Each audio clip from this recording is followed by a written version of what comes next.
Shalom teman-teman semuanya, kita bersyukur untuk penyertaan Tuhan dalam hidup setiap dari kita. Kalau kita boleh ada hari ini, kita boleh menjalani tahun 2021 ini semuanya karena penyertaan Tuhan, kasih setia Tuhan, pemeliharaan Tuhan buat setiap dari kita.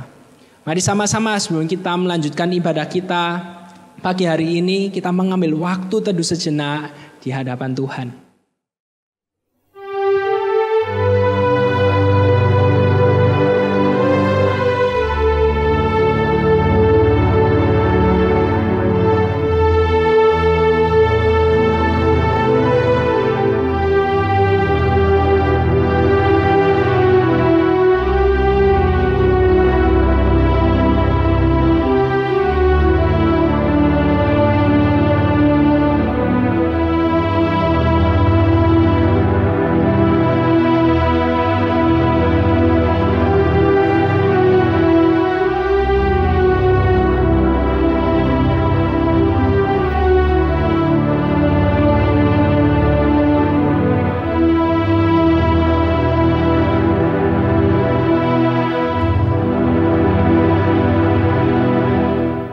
Ibadah kita pada pagi hari ini kita mulai dalam nama Allah Bapa, Allah Putra, dan Allah Roh Kudus. Teman-teman semuanya, aku mengajak setiap dari kita untuk bangkit berdiri. Mari sama-sama kita berdoa. Allah Bapa kami yang bertahta dalam kerajaan surga, kami mengucapkan syukur untuk kesempatan pagi hari ini kami boleh beribadah bersama-sama. Tuhan, kami sadar kami tidak layak menghadap hadirat-Mu yang kudus itu. Tapi biarlah ketika kami menjalani ibadah ini, kami menyadari bahwa kami ada semuanya karena anugerah Tuhan. Karena Engkau yang melayakkan setiap dari kami. Dan biarlah ketika kami menjalani ibadah kami hari ini, meskipun dari rumah kami masing-masing, kami dapat menjalaninya dengan suatu sikap yang takut dan menghormati kekudusan-Mu. Dan biarlah ibadah kami pagi hari ini menjadi ibadah yang memuliakan nama-Mu saja. Hanya dalam nama Tuhan Yesus kami telah berdoa. Amin. Dengan tetap bangkit berdiri, mari sama-sama kita mengakui pengakuan iman rasuli. Pengakuan iman rasuli. Aku percaya kepada Allah, Bapa yang Maha Kuasa, Khalik langit dan bumi, dan kepada Yesus Kristus anaknya yang tunggal Tuhan kita, yang dikandung daripada Roh Kudus, lahir dari anak darah Maria, yang menderita sengsara di bawah pemerintahan Pontius Pilatus, disalibkan, mati dan kuburkan, turun ke dalam kerajaan maut. Pada hari yang ketiga, bangkit pula dari antara orang mati, naik ke surga, duduk di sebelah kanan Allah, Bapa yang Maha Kuasa. Dan dari sana Ia akan datang untuk menghakimi orang yang hidup dan yang mati. Aku percaya kepada Roh Kudus, gereja yang kudus dan am, persekutuan orang kudus, pengampunan dosa, kebangkitan tubuh, dan hidup yang kekal. Amin. Teman-teman semuanya dipersilakan untuk duduk. Kasih Allah begitu besar dalam hidup kita. Rasa syukur adalah hal yang dapat kita berikan kepada Tuhan. Mari kita mulai ibadah kita dengan ucapan syukur padanya.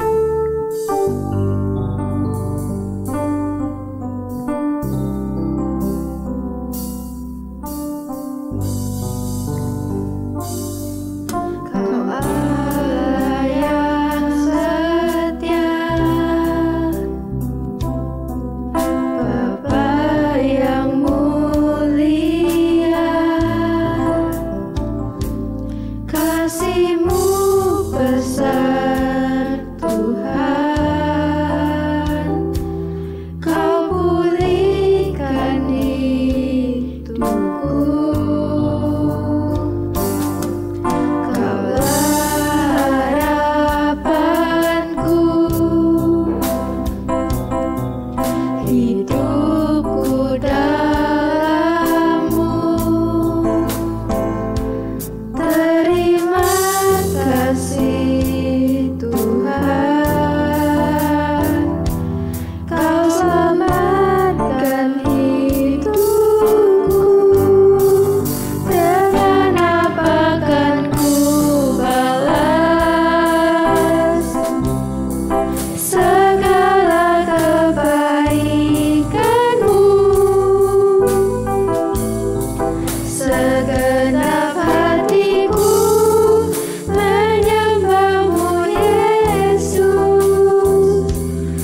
Mari kita terus memuji dan menaikkan rasa syukur kita kepada Tuhan karena Dialah yang layak untuk dipuja.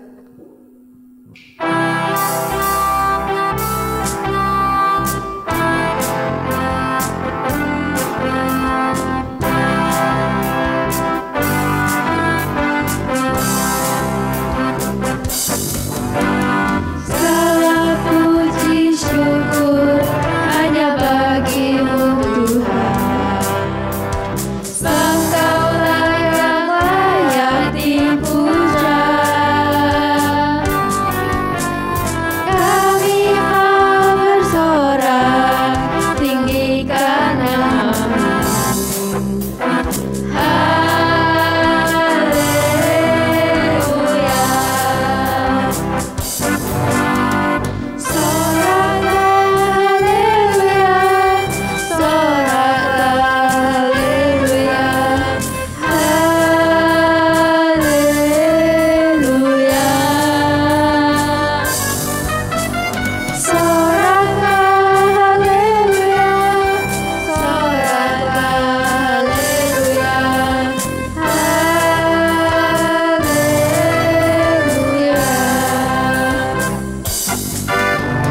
Segala puji syukur hanya bagi-Mu Tuhan. Engkaulah yang layak dipuja.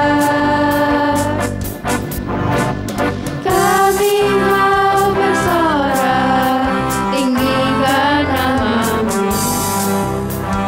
Haleluya.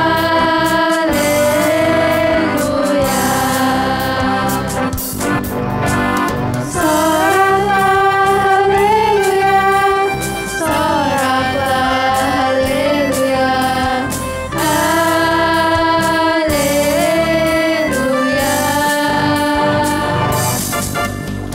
Soraklah haleluya, soraklah haleluya,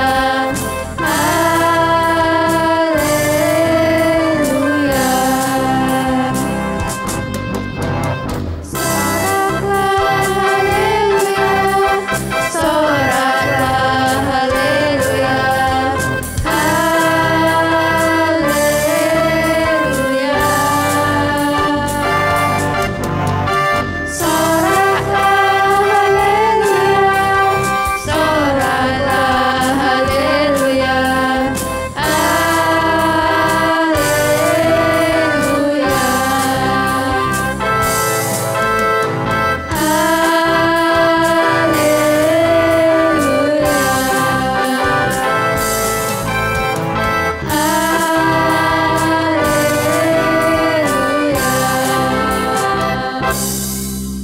Sebentar lagi kita akan mendengarkan firman Tuhan.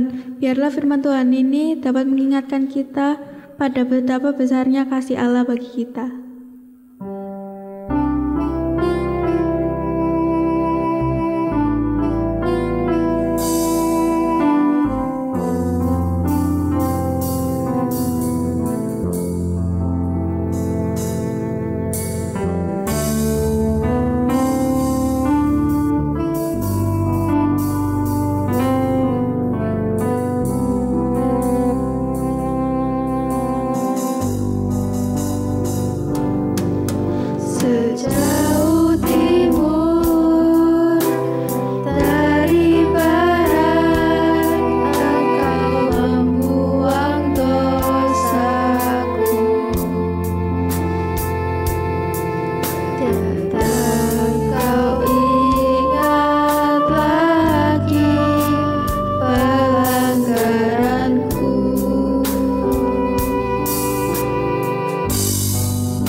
Shalom teman-teman semuanya.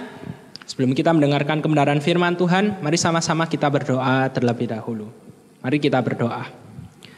Allah Bapa kami yang bertahta dalam kerajaan surga, kami mengucap syukur untuk kebaikan Tuhan dalam hidup setiap dari kami. Kami bersyukur untuk penyertaan Tuhan di tahun 2020 dan hari ini kami boleh melakukan ibadah di tahun 2021. Kami menyerahkan untuk firman Tuhan yang sebentar lagi akan kami dengarkan. Tuhan tolong setiap dari kami supaya bisa mendengarkan dengan sungguh-sungguh. Berbicaralah kepada setiap dari kami karena kami siap untuk mendengarkan dan melakukan kebenaran firman Tuhan. Hanya dalam nama Tuhan Yesus kami telah berdoa. Amin. Mari sama-sama kita semuanya membuka Alkitab kita yang terambil dari Pengkhotbah 3 ayat yang pertama sampai dengan ayatnya yang ke-14. Pengkhotbah 3 ayat yang pertama sampai dengan yang ke-14. Kalau kita semua sudah menemukannya, Koko akan bacakannya buat setiap dari kita. Untuk segala sesuatu ada masanya. Untuk apapun di bawah langit ada waktunya. Ada waktu untuk lahir, ada waktu untuk meninggal. Ada waktu untuk menanam, ada waktu untuk mencabut yang ditanam. Ada waktu untuk membunuh, ada waktu untuk menyembuhkan. Ada waktu untuk merombak, ada waktu untuk membangun. Ada waktu untuk menangis, ada waktu untuk tertawa, ada waktu untuk meratap, ada waktu untuk menari. Ada waktu untuk membuang batu, ada waktu untuk mengumpulkan batu. Ada waktu untuk memeluk, ada waktu untuk menahan diri dari memeluk. Ada waktu untuk mencari, ada waktu untuk membiarkan rugi. Ada waktu untuk menyimpan, ada waktu untuk membuang. Ada waktu untuk merobek, ada waktu untuk menjahit. Ada waktu untuk berdiam diri, ada waktu untuk berbicara. Ada waktu untuk mengasihi, ada waktu yang untuk membenci. Ada waktu untuk perang, ada waktu untuk damai. Apakah untung bekerja dari yang dikerjakannya dengan berjerih payah? Aku telah melihat pekerjaan yang diberikan Allah kepada anak-anak manusia untuk melelahkan dirinya. Ia membuat segala sesuatu indah pada waktunya. Bahkan ia memberikan kekekalan dalam hati mereka. Tetapi manusia tidak dapat menyelami pekerjaan yang dilakukan Allah dari awal sampai akhir. Aku tahu bahwa untuk mereka tak ada yang lebih baik daripada bersuka-suka dan menikmati kesenangan dalam hidup mereka. Dan bahwa setiap orang dapat makan, minum dan menikmati kesenangan dalam segala jerih payahnya. Itu juga adalah pemberian Allah. Aku tahu bahwa segala sesuatu yang dilakukan Allah akan tetap ada untuk selamanya. Itu tak dapat ditambah dan tak dapat dikurangi. Allah berbuat demikian supaya manusia takut akan Dia. Teman-teman, pernahkah setiap dari kita mendengarkan sebuah ungkapan yang seperti ini? Setiap masa ada orangnya. Setiap orang ada masanya. Teman-teman semuanya, ungkapan ini menunjukkan bahwa tidak ada yang kekal dalam hidup setiap dari kita. Semuanya itu hanya sementara saja.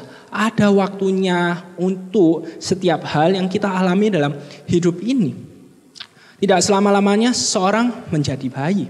Kita tidak selama-lamanya menjadi bayi. Dari bayi kita akan bertumbuh menjadi anak-anak. Kemudian kita terus bertumbuh menjadi seorang remaja, pemuda. Dan juga akhirnya mungkin bekerja, menikah, menjadi orang tua. Nanti kita punya cucu. Masing-masing momen itu ada waktunya tersendiri. Hal ini menunjukkan bahwa hidup ini itu terus berubah. Tidak ada yang pernah tetap untuk selama-lamanya.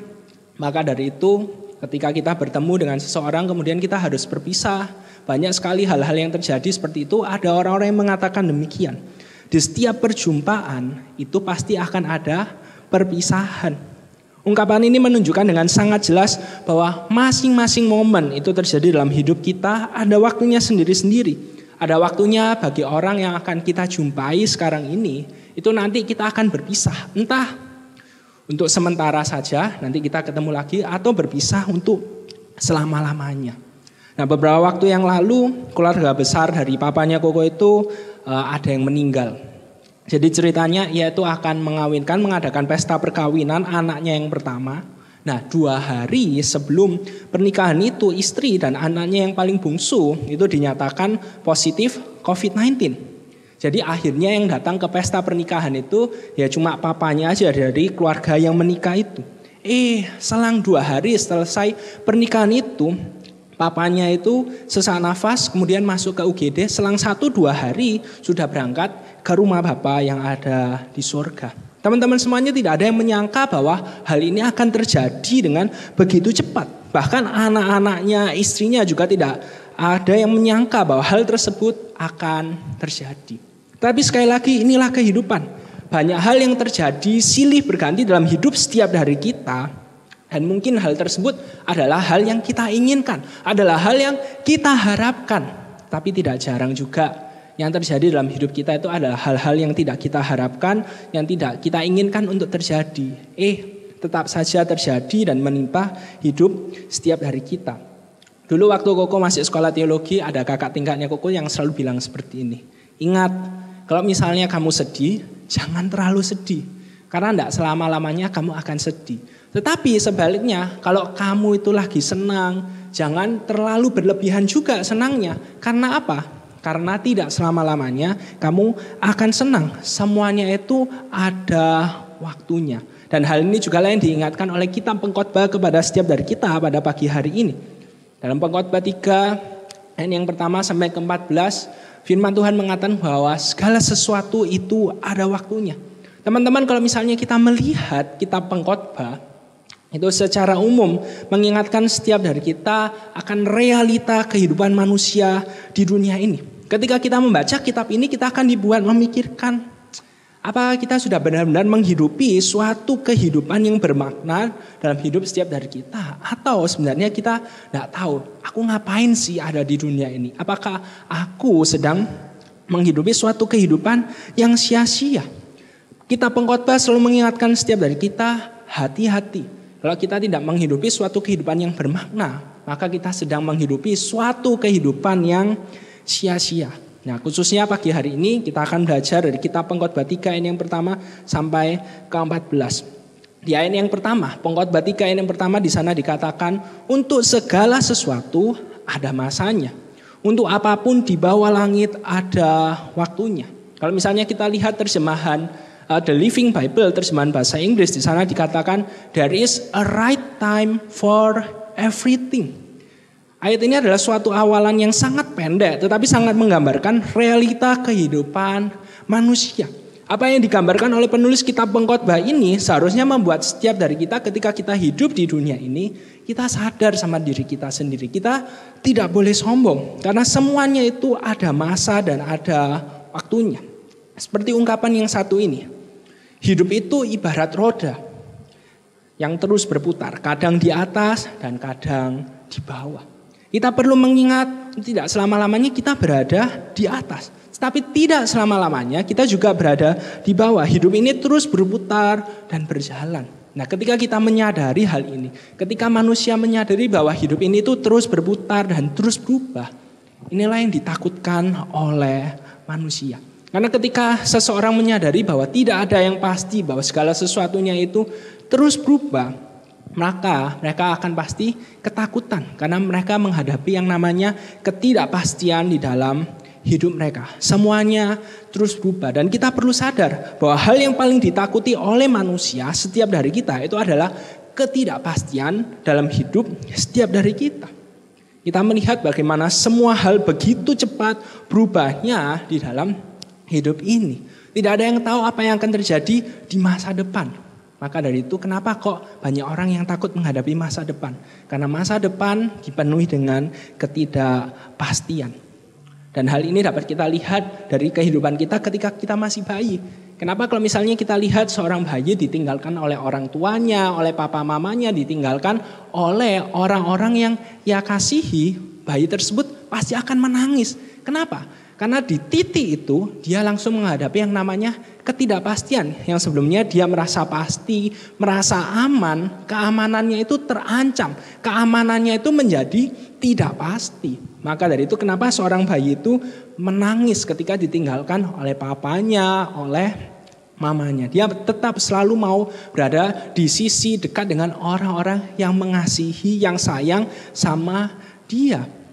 Nah, ketika kita semakin besar, mungkin ketika kita menghadapi ketidakpastian, kita tidak langsung menangis.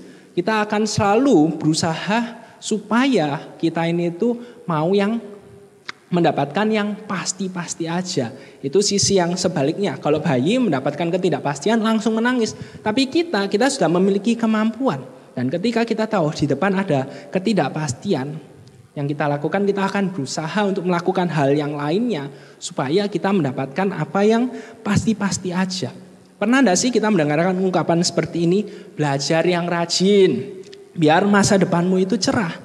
Teman-teman semua tahu asumsi dari pemikiran ini itu adalah kita perlu belajar dengan rajin supaya bisa memiliki masa depan yang cerah. Kalau misalnya tidak belajar dengan rajin, maka madesu, masa depan suram. Hidupmu akan dipenuhi dengan ketidakpastian. Maka dari itu supaya hal tersebut tidak terjadi, ya belajar yang rajin. Tidak jarang juga kita melihat bagaimana ada banyak sekali orang-orang yang sulit untuk membuat suatu keputusan dalam hidup mereka. Kalau misalnya kita melihat kondisi mereka, apa yang mereka alami, mungkin kita akan langsung bilang, kok bingung sih, gitu aja kok bingung. Kan sudah tahu toh apa yang benar, ya lakukan aja. Keputusan itu kan harus dibuat karena itu adalah hal yang benar. Tapi enggak, buat orang yang sedang menghadapi permasalahan tersebut. Ketika dia harus membuat suatu keputusan, dia sulit melakukan hal tersebut. Kenapa? Karena ketika dia membuat suatu keputusan yang berbeda, dia akan mendapati ada banyak hal yang tidak pasti di dalam hidupnya. Teman-teman, semuanya ini menunjukkan kepada setiap dari kita bagaimana respon alami semua manusia itu terhadap ketidakpastian adalah ketakutan, kekhawatiran.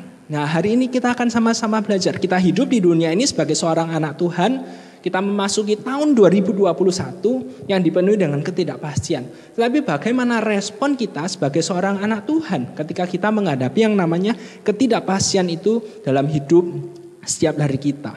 Hal yang pertama yang perlu kita pastikan adalah kita percaya kepada Tuhan. Kalau misalnya kita lihat Pengkhotbah 3 ayat yang ke-11, di sana dikatakan demikian. Ia membuat segala sesuatu indah pada waktunya.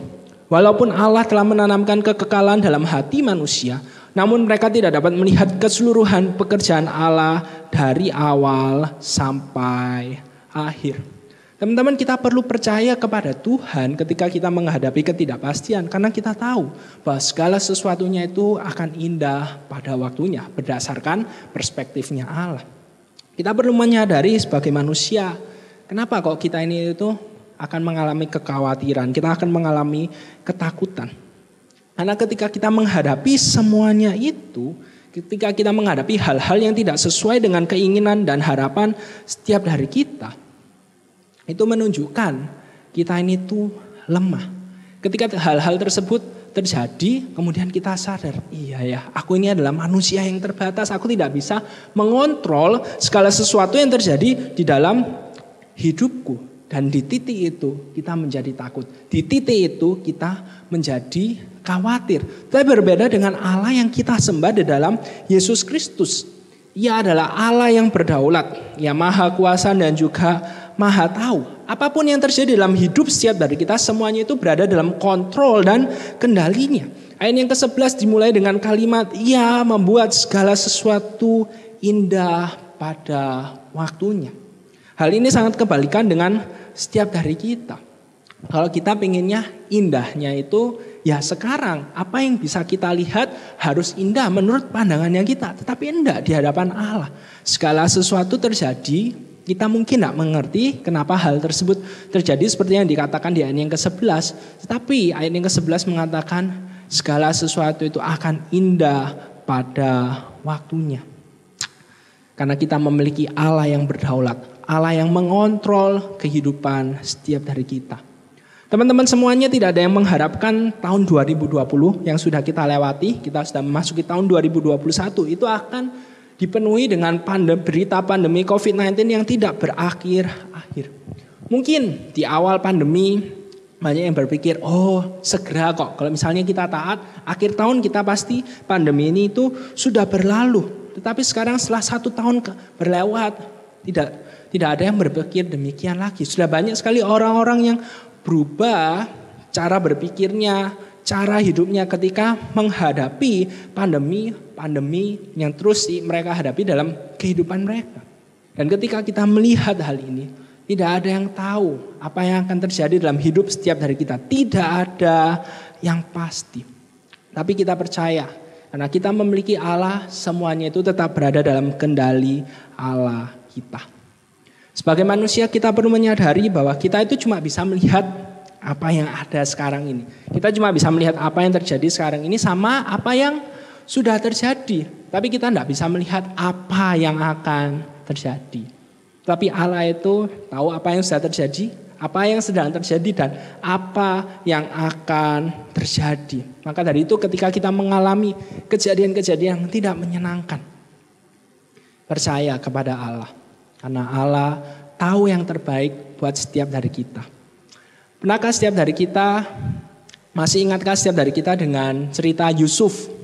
Yusuf dalam perjanjian lama yang diceritakan dalam kitab Kejadian. Nah, kalau misalnya Koko bisa membagi kehidupan Yusuf itu terbagi dalam 3 babak besar.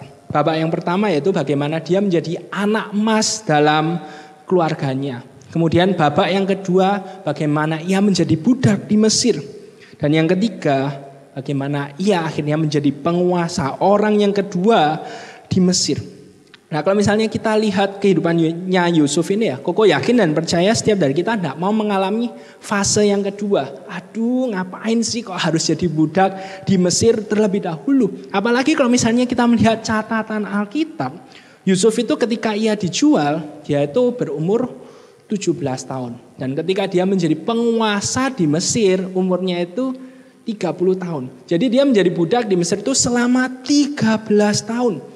13 tahun lamanya ia menjadi budak, menjalani hidup yang tidak menyenangkan, diperlakukan dengan seenaknya, difitnah dan harus dipenjara karena suatu perbuatan yang tidak pernah ia perbuat. Secara manusia kita tidak ingin mengalami semuanya itu. Tetapi ketika kita melihat kehidupan Yusuf, maka kita bisa melihat tanpa fase yang kedua, maka dia tidak akan pernah mengalami fase yang ketiga. Tanpa menjadi budak terlebih dahulu di Mesir, dia tidak akan bisa menjadi penguasa, orang kedua yang paling berkuasa di Mesir. Kalau yang kedua tidak terjadi, maka mungkin untuk selama-lamanya dia akan menjadi anak yang manja, anak emas di keluarganya. Tapi ada suatu proses yang harus ia lewati terlebih dahulu, suatu proses yang menyakitkan mungkin bagi dirinya. Tapi seperti kata kita pengkhotbah, di tangan Allah segala sesuatu itu indah pada waktunya. Sebagai manusia kita ini tuh susahnya adalah kita cuma mau enaknya aja. Kita tidak mau mengalami apa yang enggak enak. Kalau misalnya ya contohnya kita melihat hidup orang lain yang sukses, hidup orang lain yang lebih menyenangkan dari hidup kita. Kita akan berpikir kok enak ya dia ya hidupnya bisa seperti itu. Lahir di keluarga yang menyenangkan, mau apapun bisa melakukan segala sesuatu yang dia inginkan. Tapi kita tidak tahu mungkin apa masalah yang sedang ia hadapi. Kita tidak tahu bagaimana proses dia bisa menjadi orang yang sukses, orang yang berhasil sampai sekarang ini. Mungkin kalau kita mendengarkan cerita dari orang tersebut kita baru sadar. Iya ya ternyata hidupnya dia ini tuh ya tidak keenaan. Masih banyak hal-hal yang perlu kita syukuri dalam hidup setiap dari kita. Maka dari itu Yusuf ketika mengalami semuanya itu dan dia sudah berada di satu titik dalam hidupnya dan dia bisa melihat apa yang Allah kerjakan dalam hidupnya. Dalam Kejadian 50 ayat yang ke-20 di sana dikatakan demikian. Memang kamu telah mereka-rekakan yang jahat terhadap aku, tetapi Allah telah mereka-rekakannya untuk kebaikan dengan maksud melakukan seperti yang terjadi sekarang ini, yakni memelihara hidup suatu bangsa yang besar. Ini adalah salah satu ayat yang terkenal dalam narasi hidup Yusuf. Yusuf bisa berkata demikian karena ia sudah mengalami semuanya itu dan melihat ke belakang. Dan ketika ia melihat ke belakang, baru Yusuf bisa melihat, oh ini toh yang sebenarnya sedang Allah lakukan di dalam hidupnya. Tapi kalau misalnya kita melihat sekarang ini, kita perlu sadar kan, kita enggak tahu apa yang akan terjadi ke depannya. Maka dari itu, kita akan melihat apa yang harus kita lakukan yang kedua. Yang pertama kita percaya kepada Allah, lalu hal yang kedua itu adalah kita perlu untuk bersyukur dalam hidup ini. Bersyukur itu adalah hal yang harus kita lakukan sebagai seorang anak Tuhan. Kalau misalnya kita lihat dalam Pengkhotbah 3 ayat yang ke-12 sampai ke-13, di sana dikatakan demikian. Karena itu aku mengambil kesimpulan bahwa Pertama-tama, tidak ada yang lebih baik bagi manusia daripada merasa bahagia dan menikmati kesenangan selama ia dapat. Kedua, bahwa ia hendaknya makan dan minum dan menikmati hasil jerih payahnya, karena semua itu adalah pemberian Allah. Nah, ada satu lagu lama yang Koko suka. Koko enggak tahu kalian pernah dengerin lagu ini atau enggak. Tapi salah satu kalimatnya di lagu tersebut berkata demikian. Syukuri apa yang ada, hidup adalah anugerah. Hidup ini adalah anugerah. Ini adalah hal yang perlu selalu kita ingat. Tidak mudah, tapi kita perlu untuk bersyukur untuk setiap momen yang kita alami dalam hidup setiap dari kita. Tidak mudah. Kenapa? Karena sebagai manusia kita lebih sukanya itu adalah menuntut. Tapi kita pengkhotbah mengingatkan setiap dari kita.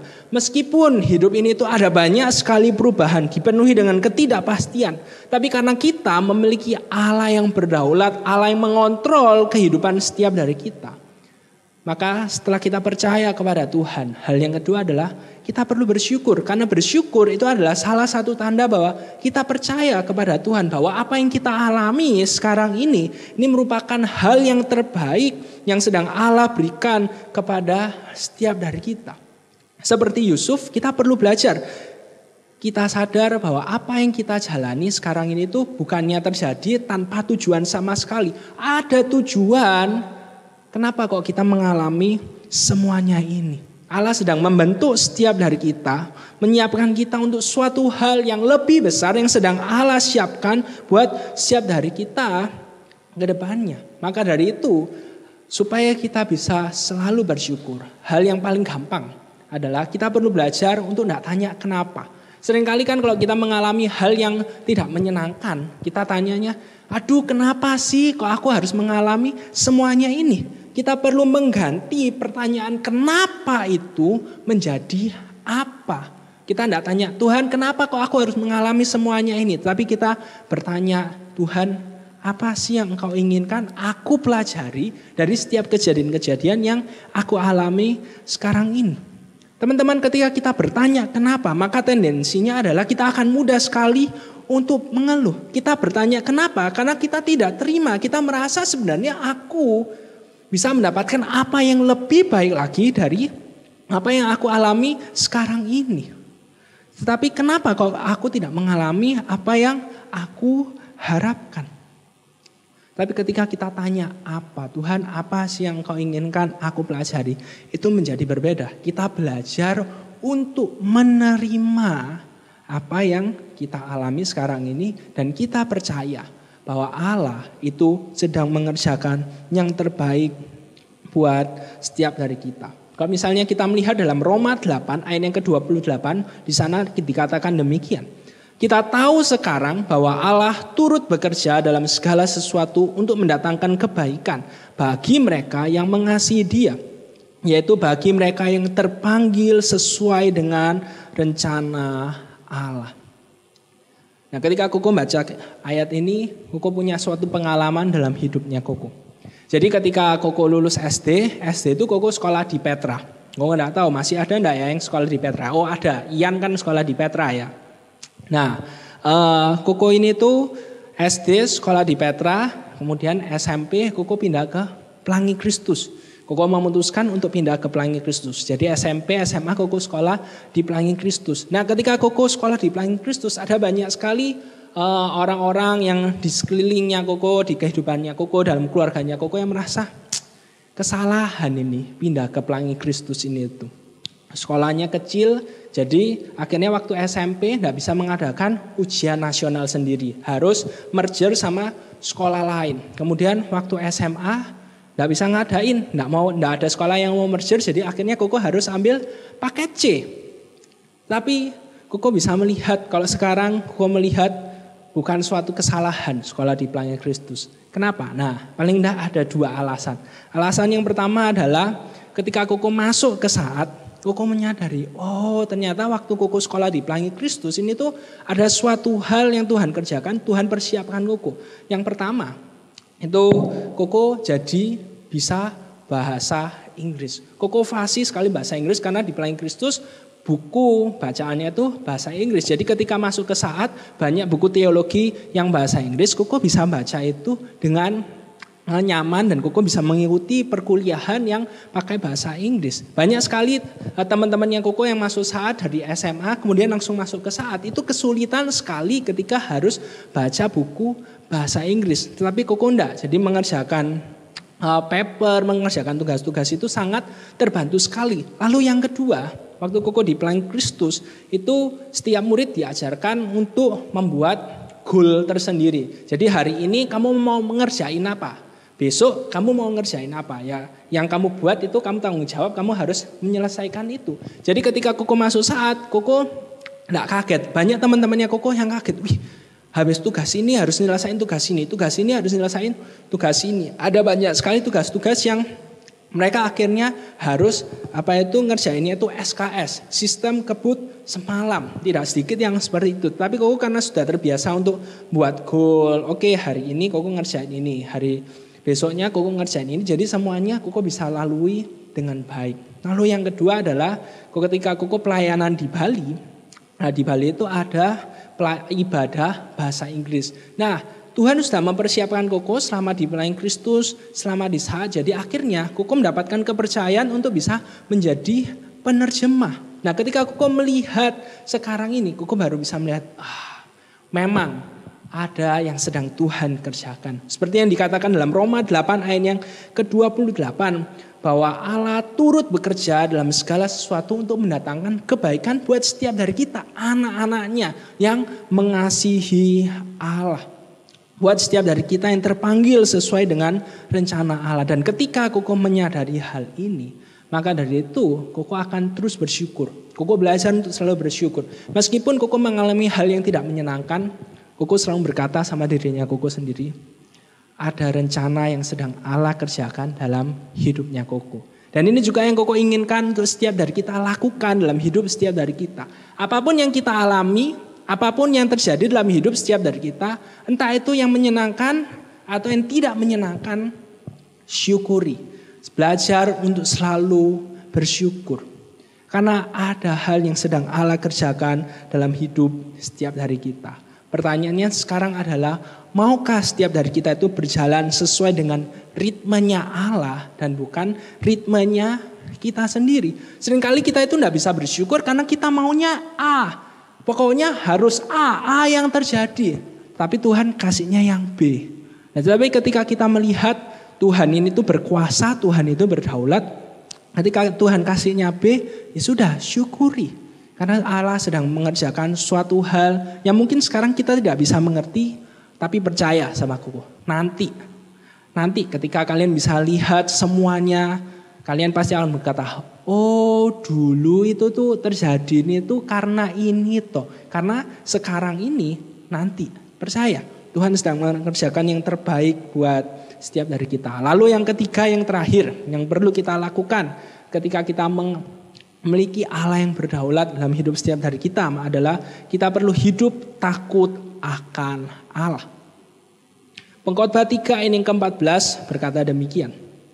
Aku tahu bahwa segala sesuatu yang dilakukan Allah akan tetap ada untuk selamanya. Itu tak dapat ditambah dan tak dapat dikurangi. Allah berbuat demikian supaya manusia takut akan Dia.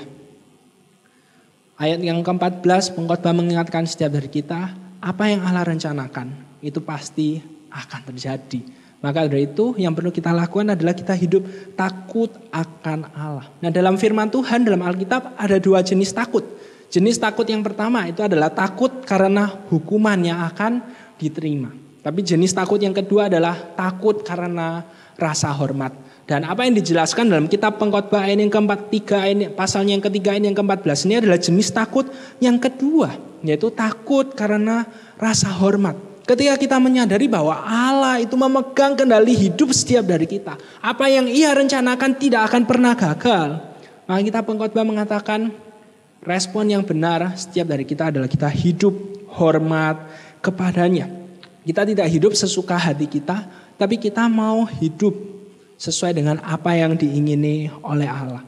Amsal 1 ayat yang ke-7, di Di sana dikatakan demikian. Takut dan hormat akan Tuhan adalah permulaan pengetahuan.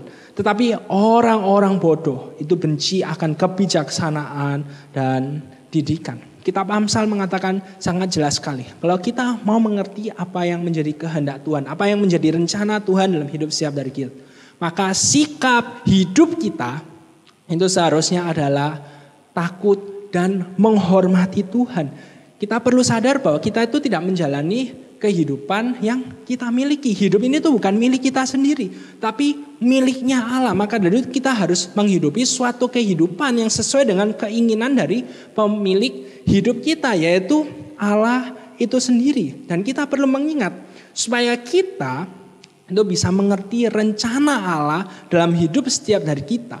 Maka kita perlu untuk memiliki hikmat yang didasarkan pada takut dan hormat akan Allah. Sekali lagi Koko ulangi, supaya setiap dari kita ini itu bisa mengerti rencana Allah dalam hidup setiap dari kita. Maka kita perlu memiliki hikmat yang didasarkan pada takut dan hormat akan Allah. Ingat, kita ini tuh cuma manusia yang terbatas saja. Kita tidak mata tahu, kita tahunya cuma apa yang terjadi sekarang dalam hidup setiap dari kita dan apa yang sudah terjadi. Dan ada banyak sekali hal-hal yang tidak kita inginkan yang terjadi. Dan kita tahu melalui kitab Pengkhotbah bahwa apa yang Allah rencanakan dalam hidup setiap dari kita itu pasti akan terjadi. Maka dari itu supaya setiap dari kita bisa mengerti sebenarnya apa yang sedang Allah kerjakan dalam hidup setiap dari kita. Kitab Pengkhotbah mengingatkan kita, milikilah sikap takut dan hormat akan Allah. Teman-teman, tahun 2021 itu masih ada 11 bulan lagi. Masih ada banyak hal-hal yang akan kita alami dalam hidup setiap dari kita. Ada banyak sekali perubahan ketidakpastian yang akan kita alami. Tapi kita Pengkhotbah mengingatkan setiap dari kita, ketika kita menghadapi hal-hal yang tidak kita harapkan, menghadapi ketidakpastian dalam hidup setiap dari kita, ingat 3 hal. Yang pertama, percaya akan Allah. Karena Allah itu memegang kendali hidup setiap dari kita. Ingat, segala sesuatu akan indah pada waktunya. Lalu yang kedua, bersyukur. Karena bersyukur itu adalah salah satu tanda bahwa kita ini itu percaya bahwa Allah memegang kendali hidup kita. Apa yang terjadi dalam hidup kita itu terjadi bukan tanpa tujuan, tetapi ada tujuan di balik semuanya ini. Dan yang ketiga, milikilah sikap senantiasa takut akan Tuhan. Karena ketika kita takut akan Tuhan, ketika kita menghormati Tuhan, di situ kita pasti akan mengerti apa yang menjadi rencana Allah dalam hidup setiap dari kita. Amin. Mari sama-sama kita berdoa. Allah Bapa kami yang bertahta dalam kerajaan surga, kami mengucap syukur untuk kebenaran firman Tuhan yang boleh kami dengarkan, boleh kami renungkan dan kami pelajari pada pagi hari ini. Tuhan yang tolong supaya setiap dari kami dapat melakukan apa yang telah kami dengarkan pagi hari ini. Kami tahu tidak mudah untuk percaya kepadamu. Tidak mudah untuk bersyukur, untuk hidup takut akan Engkau. Tapi Tuhan yang tolong setiap dari kami, mampukan setiap dari kami untuk melakukan apa yang menjadi kehendak-Mu dalam hidup ini.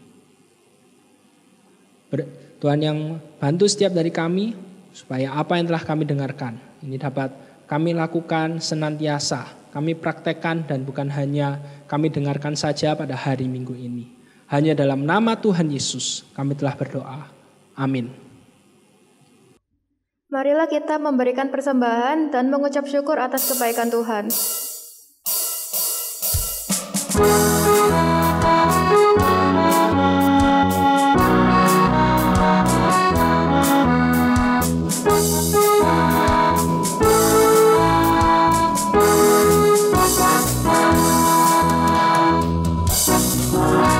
Betapa baiknya Engkau Tuhan, kasih-Mu tiada berkesudahan. Betapa mulia kasih-Mu Yesus, jiwaku di dalam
Mari sama-sama kita berdoa.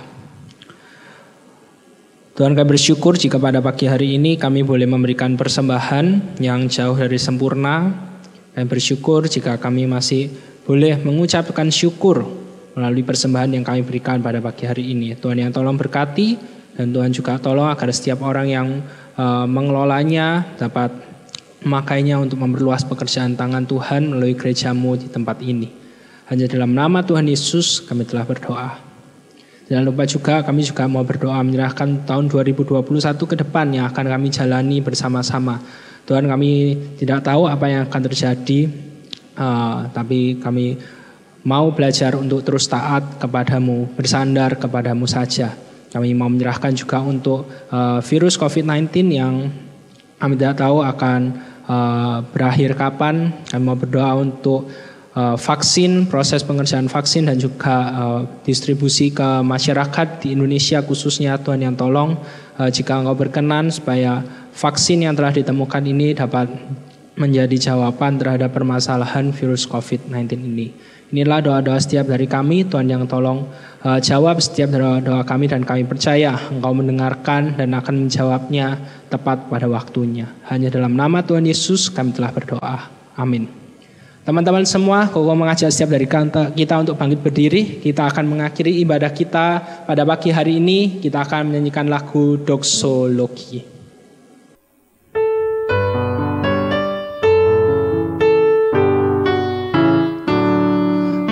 Puji Allah sumber berkat, puji Dia segenap ciptaannya, puji Dia para malaikat, Bapa, Putra dan Roh Kudus. Amin. Mari sama-sama kita pejamkan mata kita. Kita telah selesai beribadah pagi hari ini, dan setelah kita beribadah, kita akan kembali ke tempat kita masing-masing mengerjakan setiap aktivitas kita. Dan terimalah berkat Tuhan, kiranya kasih dari Allah Bapa, keselamatan dari Yesus Kristus, penyertaan dan damai sejahtera dari Roh Kudus beserta dengan kita dari sekarang sampai selama-lamanya. Amin.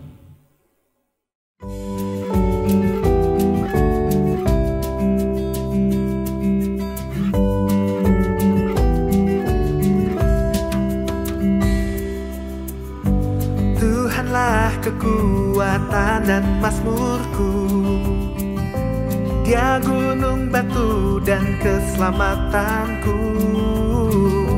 Hanya padamu hatiku percaya, Kaulah menara dan kota perlindungan.